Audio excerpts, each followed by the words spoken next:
नमस्कार, आप देख रहे हैं न्याय स्वर। मैं हूं विपिन मिश्रा और क्राइम हिस्ट्री के नए एपिसोड में आपका स्वागत करता हूं। दुनिया में हर रिश्ता विश्वास की नींव पर टिका होता है।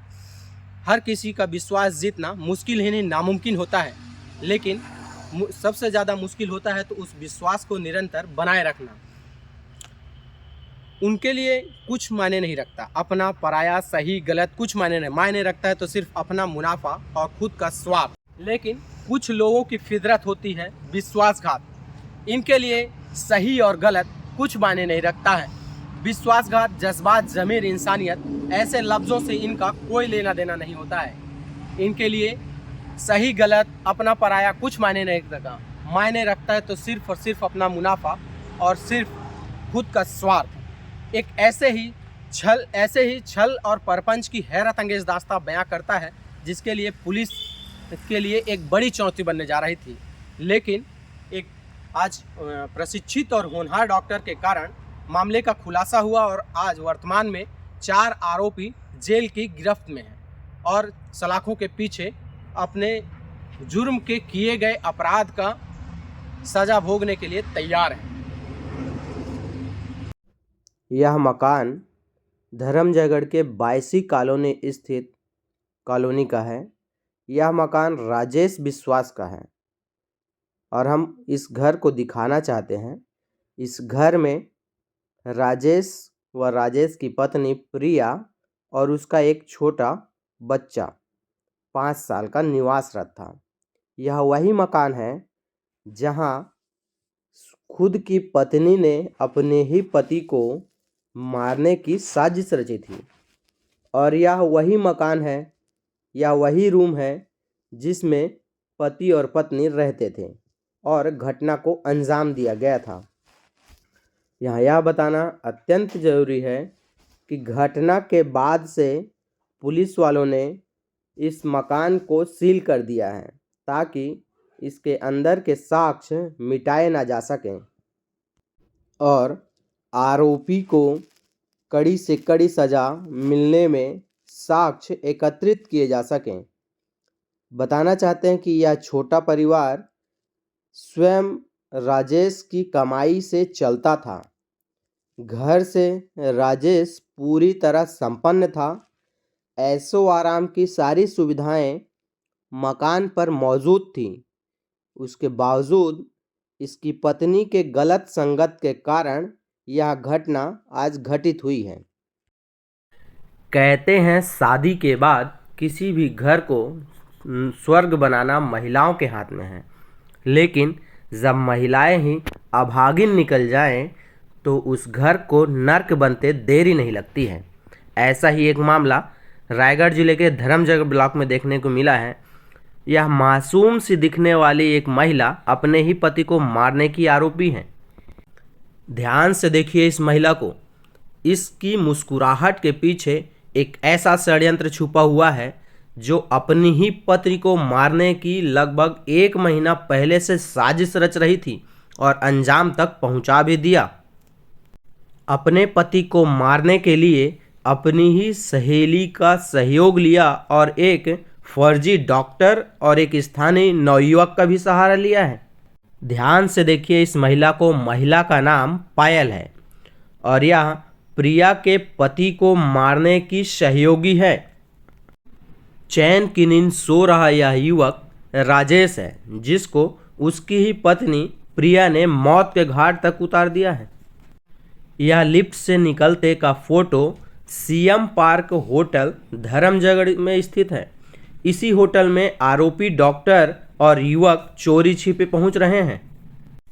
कहते हैं बिना किसी आइडेंटिटी प्रूफ के किसी भी होटल में किसी व्यक्ति को रुकने की इजाज़त नहीं होती, लेकिन सीएम पार्क होटल में रात को कोई रिसेप्शनिस्ट ना होने का फ़ायदा उठाते हुए स्थानीय युवक ने एक फर्जी डॉक्टर को रुकवाकर एक युवक की हत्या कर दी है।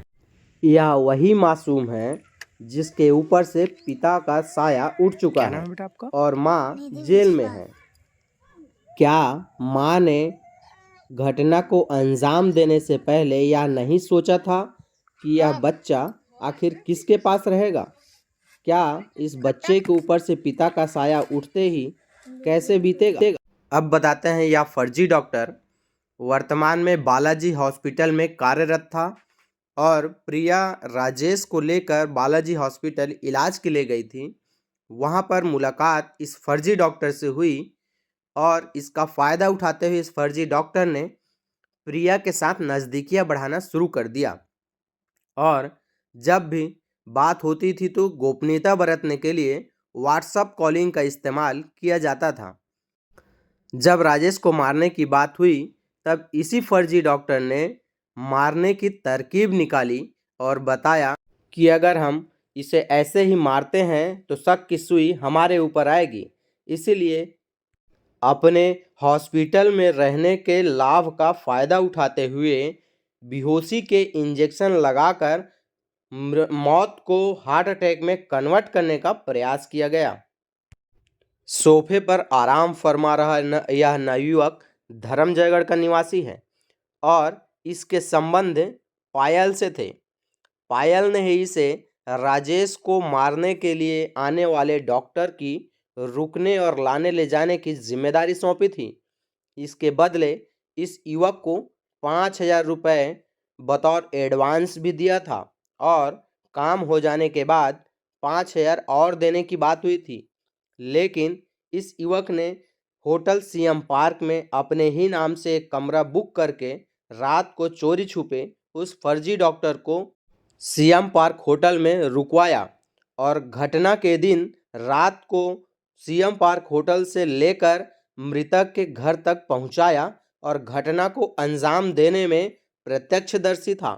घटना के बाद उस डॉक्टर को वापस होटल ले जाकर बस में बैठाने तक की पूरी साजिश इसके साथ ही रची गई थी। मृत अवस्था में पड़ा यह राजेश है। राजेश के सीने में देखा जा सकता है कि 6 बार इंजेक्शन घुसाने का प्रयास किया गया था और वह आखिरी इंजेक्शन था जो सीधे दिल तक जा पहुंचा और दिल में इंजर्ड करते हुए पूरे इंजेक्शन को समाहित कर दिया गया, जिससे तत्काल इसकी मौत हो गई।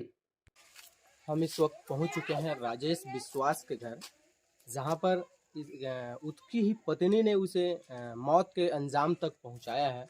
और पूछते हैं चश्मदीद से क्या हुआ था। बताइए कैसे सूचना मिली आपको और क्या हुआ था। करीबन 1:30 बजे मेरे को प्रिया का कॉल आया। उसने बोला कि आके देखिए, मतलब उसकी बच्ची का नाम से बोली कि उसके पापा कैसे छटपटा रहे हैं। फिर हम तुरंत आए, मैं मेरी सास दोनों साथ में। हम लोग ज़मीन वाले घर में रहते हैं, खेत वाले घर में। तो वहाँ से हम दोनों आए। आने के बाद देखे कि वो ऐसे सीधे ऐसे लेटा हुआ था। फिर मैं उसको मतलब सांस देखी कि उसका सांस नहीं चल रहा था। हाथ भी छू के देखी ना, उसका पल्स वगैरह कुछ नहीं आ रहा था। फिर बाहर आए, बाहर आके गाड़ी का व्यवस्था किए, गाड़ी की व्यवस्था करके हॉस्पिटल ले गए। लेने के बाद वहाँ डॉक्टर ने कहा कि कैसे जब इस घटना का खुलासा हुआ तब क्या पता चला और कैसे लगा आप लोग को। जब उसके सीने में पंचर मार्क्स देखे हम लोग, मतलब बताए, हम लोग तो नहीं देखे थे, हम लोग आ गए थे घर। उसके बाद जब पंचर मार्क पता चला कि उसके सीने पे पंचर मार्क है, उसके बाद हम लोगों को शंका हुई कि घर पे तो और कोई नहीं था, सिर्फ उसकी वाइफ और उसकी बच्ची ही थी। तो उसकी वाइफ की ही हरकत है ये, क्योंकि घर पे कोई नहीं थे तो और कौन कर सकता है ऐसा। फिर धीरे धीरे इनके संबंध कैसे थे, क्या पहले भी कोई झगड़ा होता था, ऐसी मारपीट की स्थिति आती थी। नहीं, झगड़े तो होते थे, दोनों में आपसी में बनता नहीं था अच्छे से। तो अब बच्ची अनाथ हो चुकी है एक तरह से कहा जाए तो इसका पालन पोषण की जिम्मेदारी किसके ऊपर है। अब हम लोग हैं, उसके बड़ी मम्मी बड़े पापा हैं, तो हम लोग ही देखेंगे। अब उसके पापा हैं नहीं तो हम ही लोग उसका पालन पोषण करेंगे। कहते हैं शराब किसी का परिवार उजाड़ देता है, यह शराब ही है जो महिला अपने पति तक को मारने पर उतारू हो चुकी थी। बताइए शराब इसका सबसे बड़ा कारण है, आप मानते हैं इस परिवार को उजड़ने में। अब शराब कैसे मान सकते हैं, पता नहीं कैसे क्या पुलिस हुआ। बयान में जैसे बताई है कि वो शराबी था और बहुत ज्यादा शराब पीता था, इससे उससे प्रताड़ित थी, क्या सही है। नहीं, उन दोनों में जब भी आपसी मुठभेड़ मतलब झगड़े होते थे तो अधिकांश इसलिए होते थे, हम लोग जो देखते थे, आस पड़ोसी भी जानते हैं कि वो काम में बहुत ही ज़्यादा लेजी थी। काम नहीं करती थी, घर का साफ सफाई नहीं करती थी। तो मेरे देवर का कहना था कि घर को साफ सफाई तुमको कोई चीज़ की कमी हम देते नहीं है, तो तुम्हारा बस काम है टाइम टू टाइम खाना बनाओ, घर का साफ सफाई रखो, बच्चे पे ध्यान दो, बस यही सब लेके हम दोनों में झगड़ा होते रहता था। शराब पीते थे या नहीं? पीते थे। पीते थे। आपकी देवरानी कहा जाए, नैतिक संबंध किसी और के साथ भी थे, ऐसा है क्या? अभी पता चल रहा है कि नैतिक संबंध और भी किसी के साथ थे। और किससे ऐसा पहले कभी पता चला या उस बात को लेके कभी नहीं, घर में पहले झगड़ा तो हुआ? हम लोगों को ऐसा कुछ पता नहीं था, हम लोग बोल नहीं सकते क्योंकि हम लोग यहाँ रहते नहीं थे, हम लोग खेत वाले घर पे रहते, तो उतना ज़्यादा तो मुझे कुछ पता नहीं। Thank you. नाम बताएंगे आपका? रमेश विश्वास, धामजरा कॉलोनी वार्ड नंबर 1। क्या हुआ था घटना के दरमियान और कैसे सूचना मिली आपको? मेरे को घर से कॉल आया, यहाँ से फ़ोन की थी, फिर वहाँ से मेरे को फ़ोन किया, मैं यहीं पे सो रहा था। फिर मैं चिल्ला के अंदर घुसा, जाके देख रहा हूँ कि सांस उस नहीं चल रहा है। फिर मैं गाड़ी खोजा, गाड़ी खोज के फिर उसको हॉस्पिटल ले गया। उस दरमियान कहीं ऐसा लगा कि इसके साथ ऐसा घटना घटित हुआ है क्या? तो हड़बड़ी वाला समय था, मैं गाड़ी खोजा, गाड़ी खोज के फिर ले गया। कि आपको कितनी देर सूचना मिली और हॉस्पिटल पहुंचने में कितना समय लग गया? हॉस्पिटल पहुँचने में मोटा मोटी आपका 30 से 40 सेकंड लगा है। 40 सेकेंड या 40 मिनट? 40 सेकंड तुरंत लेके गया।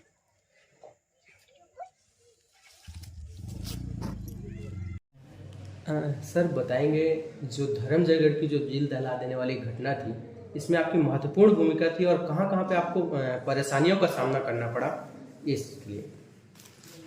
जी देखिए, ये घटना पहली बार हमारे सामने आई थी 16 जनवरी की सुबह, जब हमें एक अप्राकृतिक मृत्यु की जानकारी मिली थी। धर्मजयगढ़ कॉलोनी के राजेश विश्वास नामक युवक की 33 वर्षीय युवक की संदिग्ध हालत में मृत्यु हो गई है, ऐसी पहली सूचना थी, प्रारंभिक सूचना। इसमें हुआ ये कि शुरुआत में परिजनों से हमने जब पूछताछ की, उन्होंने इसमें एक हार्ट अटैक की संभावना जताई थी, क्योंकि मृतक के शरीर पर कोई इस तरह के एविडेंट निशान नहीं थे जो कि किसी प्रकार के उसके साथ हुए अप्राकृतिक चीज़ की ओर इशारा करें। पर पंचनामा कार्रवाई के लिए जब हम लोग फर्दर उसको लेकर हॉस्पिटल आए, और हॉस्पिटल में जब पंचनामा के दौरान उसके कपड़े उतार कर हमने ध्यान से बारीकी से डॉक्टर्स के साथ चेक किया, उस समय शरीर में सीने में फ्रंट पोर्शन पे कुछ पंचर मार्क्स थे, छोटे छोटे सीरीज के निशान थे, जो कि बड़े अनयूजुअल से उसमें लग रहे थे। फर्दर फिर हमने इसमें उसको लेकर जब हमें संदेह हुआ तो हमने डॉक्टर से रिक्वेस्ट की और फिर उसकी पीएम की वीडियोग्राफी भी हमने करवाई, सो दैट ट्रांसपेरेंसी के साथ में चीज़ें बाहर आ सकें। जब पोस्टमार्टम किया गया तो उस दौरान हार्ट को लेके क्लियर हुआ कि हार्ट में किसी प्रकार से चोट लग गई थी, जिसके कारण इंटरनल ब्लीडिंग काफ़ी मात्रा में हुई थी। और डॉक्टर्स का कहना था कि पहला संभवतः रीज़न ये हो सकता है कि किसी पिन पॉइंटेड ऑब्जेक्ट से इसके हार्ट को प्रहार हुआ है, जिसके कारण इसका जो है हार्ट में इंटरनल ब्लीडिंग हुई और ये फर्दर इसकी डेथ हो गई है। ये जैसे बातें आई तो फिर हमने रिकॉल किया, दोबारा से हम परिजनों के पास गए और फिर हमने और डिटेल में पूछताछ करना चालू की कि घर में कौन रहता था, पड़ोस में कौन रहता था, सारी बातें पे फिर हम आए, उसकी डे टू डे एक्टिविटीज़ के बारे में मृतक के हमने पता करना चालू किया। इस दौरान सबसे पहले जो बेसिक चीज़ जो डाउट हुआ हमको कि ना उसकी टी शर्ट पे कोई मार्क्स थे, ना बनियान पे कोई मार्क्स थे। तो एक बात तो साफ थी कि इसके बॉडी पे ये जो मार्क्स आए हैं ये प्रॉपर टी शर्ट बनियान हटाने के बाद आए हैं, क्योंकि जो पूछताछ में हमको ये क्लियर हो गया था कि इसने कोई चेंज किया नहीं किया, सारी बातें हमने अपने हिसाब से हिकमत अमली से पूछी थी। तो ये क्लियर हो गया कि ये जो भी चीज़ हुई है ये इसके सोते समय हुई है। पहला तो हमारा ये इन्फ्रेंस हमने ड्रॉ किया, ये हमको समझ में आया। फिर चूंकि घर में जो रहने वाले लोग थे उसमें से उसकी वाइफ थी, वाइफ का जो बयान था, वाइफ के बयान से ये स्पष्ट हो रहा था कि ये बाहर से तो चोट लगवा के नहीं आया है, क्योंकि इसकी वाइफ से हमने बेसिक चीज़ें अपने हिसाब से पूछ ली थी। जब ये क्लैरिटी आई कि बॉडी में जो ब्लड फ्लो वगैरह भी था, क्योंकि छोटे पंचर्स थे पर some blood was there, because heart के पास में एक जो टॉप का लेफ्ट साइड का था पंचर मार्क्स, वो थोड़ा सा ब्रॉड था, वही संभवतः था जो हार्ट को रप्चर कर गया, वहाँ से जो पॉइंटेड ऑब्जेक्ट घुसा। और ब्लड का फ्लो अमूमन ग्रेविटी के कारण समझ में आता है, अगर बाहर से होके आता तो टुवर्ड्स डाउन होता उसका ब्लड का फ्लो, या अगर आदमी करवट लेता तो उस डायरेक्शन में। ये सारी चीज़ों के कारण पत्नी की भूमिका संदेहास्पद लगी। इसका मोबाइल हमने चेक किया तो डेटा काफ़ी सारा डिलीट कर रखा था इसने, हमारा शक और पुख्ता हुआ। फिर हमने इसको फिर एक अकेले, क्योंकि 17 तारीख को इनका अंतिम संस्कार करना था, 18 मॉर्निंग से हमने पूछताछ फिर अपना एग्रेसिव पूछताछ चालू कर दी।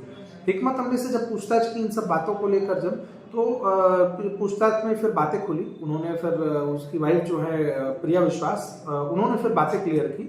प्रिया विश्वास और राजेश की एक्चुअली लव मैरिज हुई थी। ये लव मैरिज होने के कारण प्रिया विश्वास भी दुर्गापुर क्षेत्र की ही रहने वाली हैं, धर्मजयगढ़ की। और जब लव मैरिज हुई, लव मैरिज के बाद फिर इनकी बच्चा है, इनका एक 5 साल की एक बच्ची है, लगभग 8 साल से मैरिड है।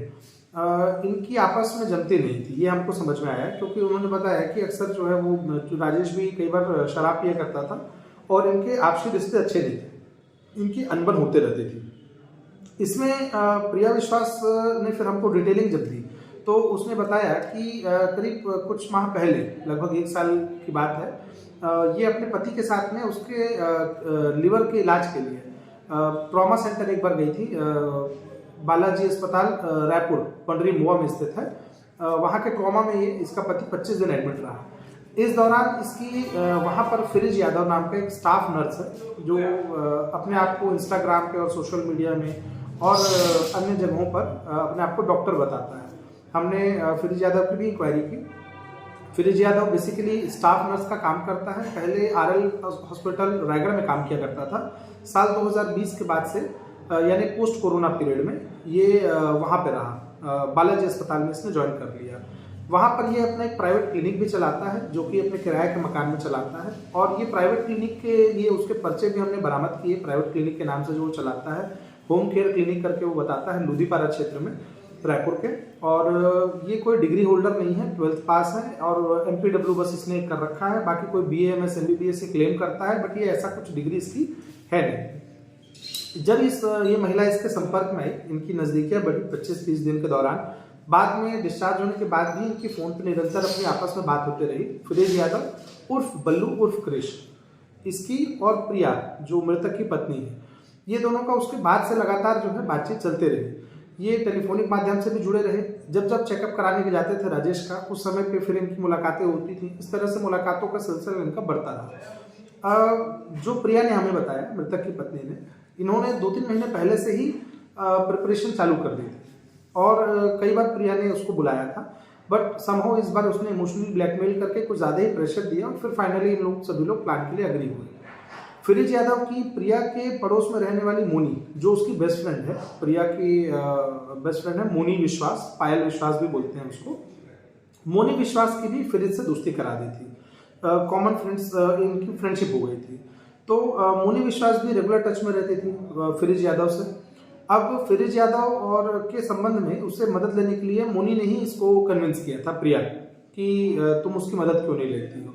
फिर जब ये फाइनली इनका तय हुआ कि चलो इसको अब रास्ते से हटाना है, मृतक को, जब प्रिया ने ये ठाना, तो इन्होंने फिर, चूंकि इनको लोकल सपोर्ट में भी चाहिए था कोई, तो पायल से इसने मदद मांगी। पायल का एक फ्रेंड है मोइन खान, शेख मोइन रजा, जो कि धर्मजयगढ़ क्षेत्र का ही रहने वाला है, बहरापारा क्षेत्र का रहने वाला है। ये शेख मोइन रजा 20 वर्षीय युवक है और कोई काम नहीं करता है। क्षेत्र के लोग वैसे भी इससे थोड़ा परेशान रहते हैं, ये इधर उधर की ही आपराधिक गतिविधियों में ही रहता है। तो ये शेख मोइन रजा ने फिर इनके साथ मीटिंग की।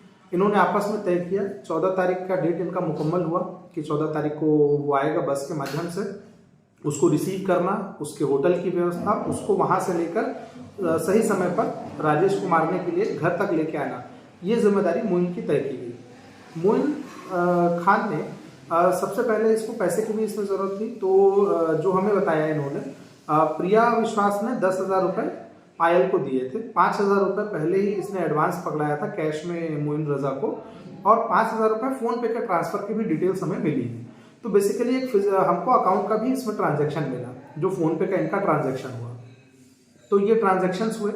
मोइन रजा ने वहीं के एक स्थानीय होटल में, CM पार्क होटल है, उस होटल में जाकर अपनी ID दी। चूँकि मोइन रजा स्थानीय है, उसने होटल वालों को कन्विंस करके अपनी ID दी और फर्जी गेस्ट के नाम एंटर किए वहाँ के फॉर्म में। 2 नाम एंटर किए और रात के समय मौका देकर उन होटल्स में रिसेप्शनिस्ट को धोखा देते हुए रुपया किसी और को दिया। ID अपनी सबमिट की, वोटर ID कार्ड। तो ये सारी चीज़ें हमने सीज की हैं प्रॉपर। हमने सारे एविडेंसेस इसमें जो थे, स्टोरी को जो हमारे कोरोबोरेट कर रहे हैं, हमने सारे एविडेंसेस सीज किए हैं। मोइन रजा ने फिर फर्दर इसको, जब ये आया बस के माध्यम से, हमने बस की टिकट भी जब्त की है इस मामले में। फिरोज यादव रायपुर से बस से आता है धर्मजयगढ़ 14 को। 14 की रात के बाद से जब ये एंटर करता है उसके बाद से हमारे पास फुटेजेस भी उपलब्ध हैं, सारे हमने डीवीआर वगैरह जब्त किए हैं। ये 15 को ये पूरा वॉच करते हैं। प्रिया और पायल इसकी जो एक्टिविटी थी वो इनको कम्युनिकेट कर रहे थे ओवर फोन। अच्छा, ये अपनी गोपनीयता बरतने के लिए इन्होंने नॉर्मल कॉल्स का इस्तेमाल नहीं किया, ये सोशल मीडिया कॉल्स का इस्तेमाल कर रहे थे।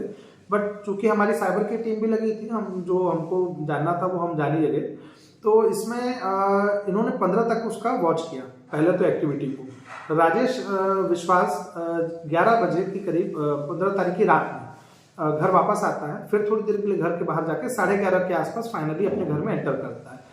जैसे ही वो एंटर किया, आ गया, सो गया, इसने तत्काल इन्फॉर्म कर दिया अपने साथियों को। मोइन अपनी मोटरसाइकिल में लेके उसको फिरिज यादव को, जो तथाकथित झोला छाप डॉक्टर है, उसको लेकर आ गया। ये कुछ वॉयल लेके आया था, इंजेक्शंस रेडी करके लाया था। इसने हमें बताया फिरिज ने कि ये इंजेक्शंस पहले तो इसने 3 इंजेक्शंस रेडी किए थे और कुछ एक्स्ट्रा भी इसने शीशियाँ रखी हुई थी। इसने पहला डोज दिया, उस दौरान प्रॉपर एंटर कराने के चक्कर में इसने मल्टीपल टाइम्स अलग अलग इंजरीज डाली, उसके अलग अलग पंक्चर किए।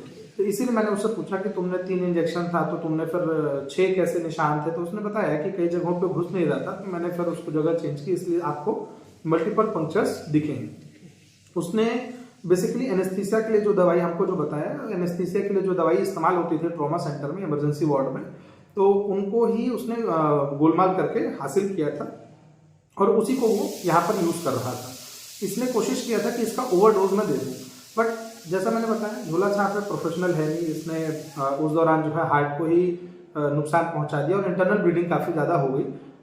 सो इस कारण ये डिटेक्शन हमको क्लियर हो गया। नहीं तो ये एक बहुत ही शातिर तरीका इसने इस्तेमाल किया था। एनेस्थीसिया का ओवरडोज देके ये हार्ट की मसल्स को रिलैक्स करके उसको मारने का प्लान था, ताकि चीज़ें नेचुरल दिखें, हार्ट अटैक लगे।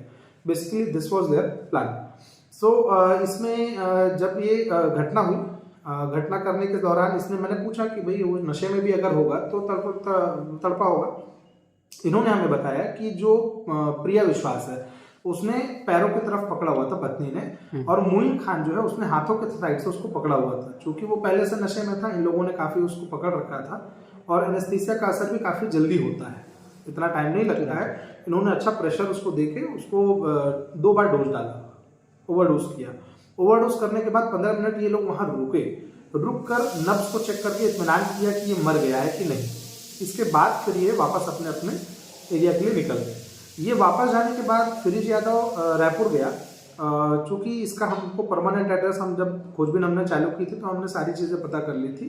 ये बेसिकली गोपाल भावना क्षेत्र का, सारंगढ़ कोसर क्षेत्र का रहने वाला है। ये सारंगढ़ इलाके का गोपाल भावना गांव है और ये काम कर रहा है बालाजी में के पास भी इसने लोधीपारा क्षेत्र में किराए से मकान ले रखा था। ये इन्फॉर्मेशन ऐसा पास हुई कि जब हमने शुरुआती जो 2 हमारे अक्यूज थे, पायल और प्रिया, ये तो चूंकि हमको धर्मजयगढ़ कॉलोनी के इनके निवास पे ही मिल गए। मोइन भागने की फिराक में था, मोइन छाल क्षेत्र में पहले छुपा हुआ था। फिर हमने ट्रैक करना उसको चालू किया, टेक्निकल डिटेल्स ली, कुछ प्रेशर भी क्रिएट किया। फर्दर उसको हमने हाटी रोड में धर पकड़ा। उसमें टीआई अमित तिवारी जो धर्मजयगढ़ के थाना प्रभारी हैं, उनके नेतृत्व में टीम ने उसको वहाँ से पकड़ा और मैं एक निजी काम से अपने रायपुर में ही था। जैसे ये डिटेल्स इन्होंने मुझे इधर से शेयर की, लगातार मॉनिटरिंग हो रही थी, बातचीत चली रही थी, तो मैंने फिर वहाँ के जो लोकल स्टाफ थे रायपुर के, मैंने रायपुर के एडिशनल एसपी सिटी हैं लखन पटले साहब हैं और DSP crime Dinesh Sinha sir हैं, इनसे मैंने बात की, इनसे मैंने लोकल सपोर्ट लिया। उनके एएसआई आगे जो बीट के एएसआई थे क्राइम यूनिट के, और 4-5 और स्टाफ मैंने अपने हेल्प ली वहाँ के, कोतवाली के एएसआई सुरेंद्र पाठक वगैरह थे। तो ये इन्होंने सबने मदद की। हम लोग 5-6 लोगों का ग्रुप बनाया मैंने वहीं पे लोकल ऑफिसर्स के साथ। हम अस्पताल गए, इसके बारे में इंक्वायरी की तो पता चला कि ये 3 दिनों से आ भी नहीं रहा है और हमको जो टेक्निकल डिटेल्स मिली थी उसके हिसाब से ये वहाँ पर था लोधीपारा क्षेत्र में। तो ये संभावना थी कि ये रात में मौका देख के रुकता होगा, दिन में इधर उधर करके घूमता होगा। तो हमने फिर अपनी फील्डिंग लगाई और संभव उसको फिर हॉस्पिटल के पास से ही धर दबोचा। इसको फिरिज यादव, इस मामले में हमने धारा 302, 201, 120 दी।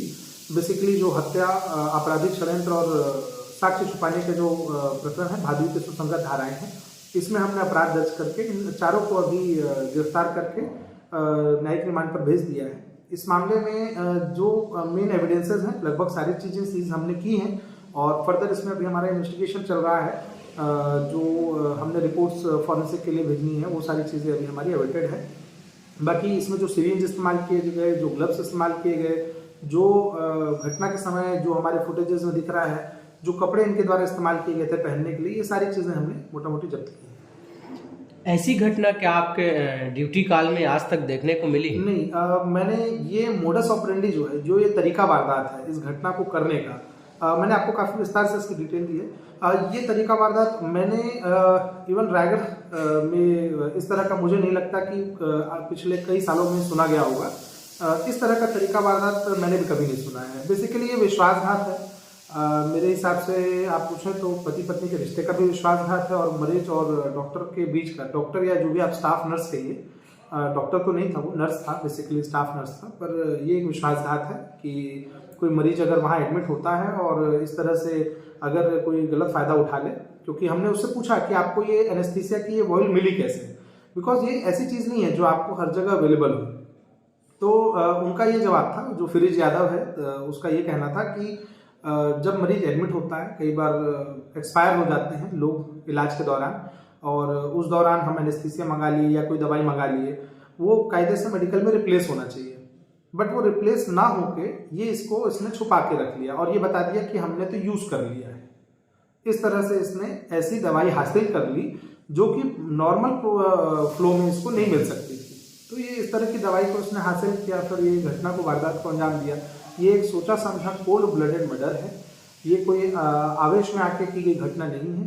ये प्रॉपर इन्होंने सोच के, प्लान करके फिर एग्जीक्यूट करके किया है। और मैंने भी पहली बार इस तरह का एनेस्थीसिया का यूज़ और इंजेक्शन का यूज़ करके मर्डर होते देखा। पूरी तरह फिल्म स्टाइल इसमें अपनाया गया है। जी जी। हमने इंक्वायरी की कि कहीं कोई प्रेरणा इन्होंने किसी सीरियल से या किसी यूट्यूब के किसी माध्यम से ली थी क्या, बट ऐसा कुछ हमें जानकारी तो नहीं मिली। हो सकता है कि भविष्य में कोई इस स्टोरी को पिक कर ले, ये हो सकता है। उस मृतक की पत्नी के संबंध फिरोज से थे, ऐसे सूचना मिल रही है। जी जी। देखिए, इस संबंध में तो उन्होंने दोस्ती की बात की, और फिर चूंकि महिला है तो एक हमारे भी एक मर्यादा है बातचीत की लेके, तो हमने उस बारे में पूछा, इंक्वायरी की, बट दोनों तरफ से, हमको फिरोज की तरफ से भी कि हमारी दोस्ती थी, जान पहचान थी और अच्छी दोस्ती थी, गहरी दोस्ती थी। जब भी पति से मैं परेशान रहती थी, अनबन होती थी, तो मैं अक्सर उसी से बातें किया करती थी। इस तरह के शब्दों का उन्होंने इस्तेमाल किया है। तो बाकी अब वो किस तरह के संबंध थे, क्या थे, वो उस बारे में हम फिर डिटेल में, इसमें कोई लेन देन की बात थोड़ी सामने आ रही है। नहीं, किसी प्रकार के लेन देन की बात इसमें शामिल नहीं हुई। जो जैसा स्टोरी आई है वो मीडिया के सामने और बंग समाज के समक्ष हमने सारे आरोपियों को पेश किया था, और उन्होंने क्लियर कट इसमें सारी डिटेलिंग हमको दी है। फिरोज इसके बदले कोई पैसे की डिमांड थोड़ी किया था? देखिए, फिरोज ने डिमांड की थी ऐसा इन्होंने तो नहीं बताया, बट हाँ, ये इनकी तैयारी ज़रूर थी कि ये अगर काम होने के बाद जो है इसको कुछ ना कुछ ये रिन्यूमरेट करते, या ऐसा कुछ इनकी प्लानिंग ज़रूर रही होगी, कि क्योंकि इसको ऑलरेडी ये पैसे दे रही थी कि 5,000 10,000 इसने ट्रांसफ़र भी कर रखे थे कि वो आएगा तो उसका देख लेना, रहने खाने का, और फिर हो सकता है कि बाद में ये पकड़े नहीं जाते तो और भी कुछ इनका शेयर होता आपस में। Thank you.